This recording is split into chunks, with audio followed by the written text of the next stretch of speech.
Hey guys, Tammy here. And in this video, I want to dig a little deeper on boundaries. Now, again, I know this is one of those topics that we hear so much about and that we're told that we need to do, but in practicality, we struggle with it. Why?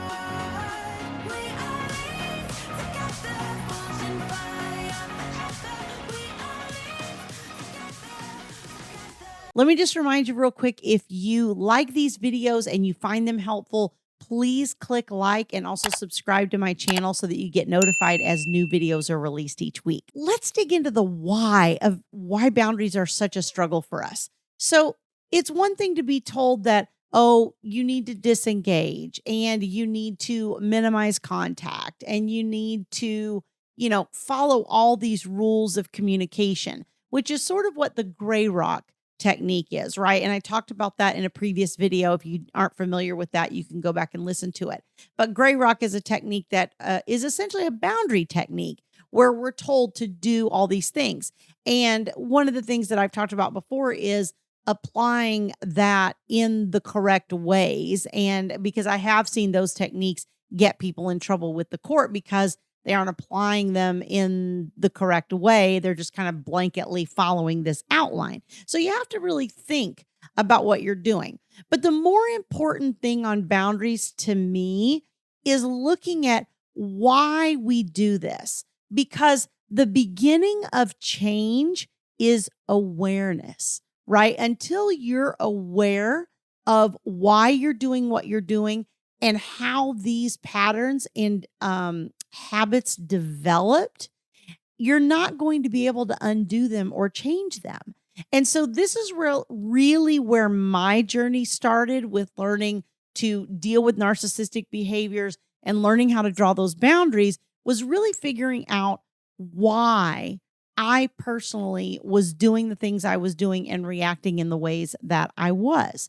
So let's start with the fact that this, in a lot of ways, is about how we feel about ourselves. Okay. So if I see myself as a good person, if I see myself as a person that, always turns the other cheek and gets along with people and all those types of things, then what happens is I can't then draw a boundary with the person because with the other person, because then I feel like, oh, that means I'm being mean, or that means I'm not forgiving them, or that means that I'm holding a grudge, or, all these things that I then start telling myself.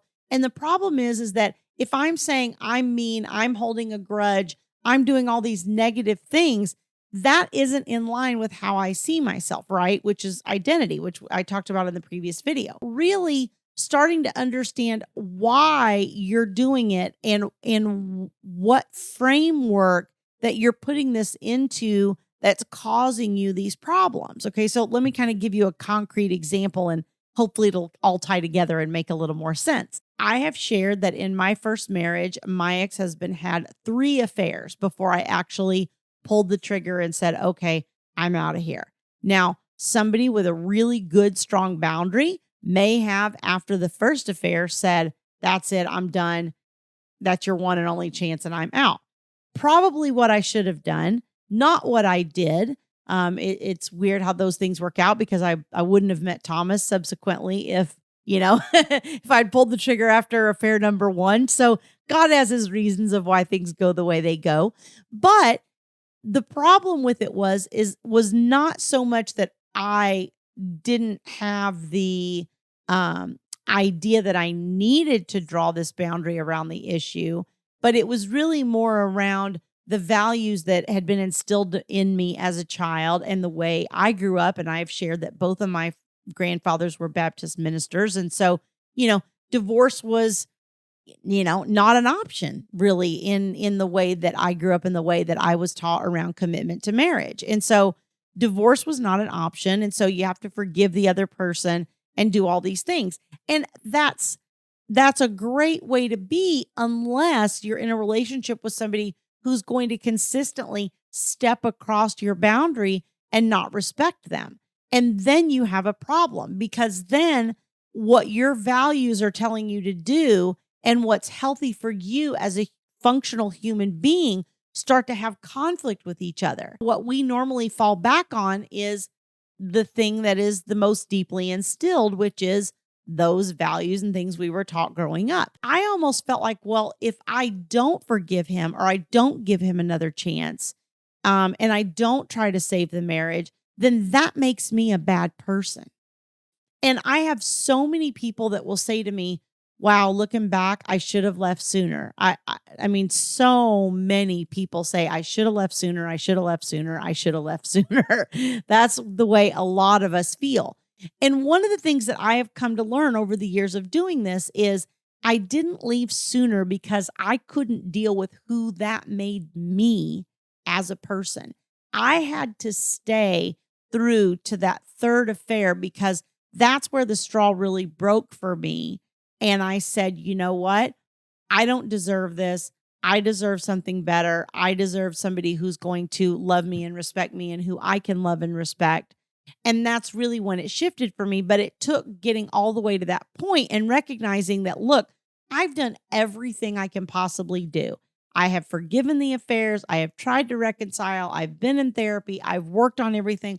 I've done all I can do. And this person is not willing to change their behavior. When you hit that point, and again, it's different for all of us, but when you are in a healthy place with your boundaries, your tolerance for those things are shorter because you don't need to endure all of that suffering to make yourself feel like you're a good, worthy person, right? I had to suffer through, I've tolerated these affairs, I've forgiven, I've done all these things. Okay, so I've gone through my little steps of suffering that I need to go through. So now I'm worthy and I can draw that boundary. Well, I was always worthy, right? I just didn't have the boundary because I believed that unless I did these certain behaviors or handled this in a specific way, that I wasn't worthy. Really, boundaries come down to our own self-esteem and our own self-worth.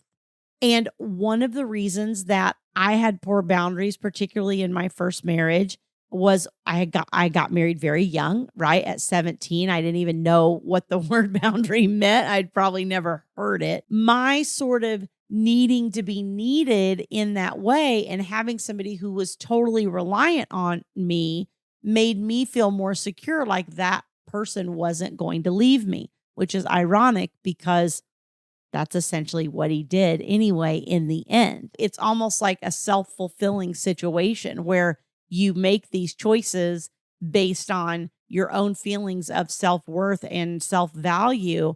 And those are the things that actually do you in the end. My own lack of self-esteem and my own lack of self-worth early on in my life really contributed to this boundary issue, and then consequently contributed to the breakdown of the relationship, because that my first husband had absolutely no respect for me or no consideration of my feelings or, thoughts about me or my preferences. Why? Because I continually allowed him to step over that boundary, and I did not demand that level of respect because I thought, one, that makes me a better person. That means I'm living in line with my Christian values of forgive and turn the other cheek, because I believe that will keep the person here and in my life, and I won't have to worry about them leaving me.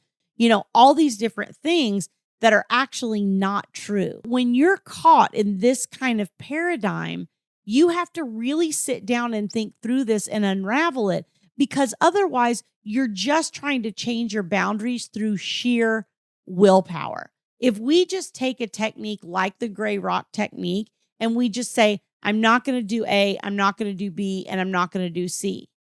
Well, what happens? That's all well and good until you get emotional, until you get triggered in some way by the other person, until something happens that knocks you off your center.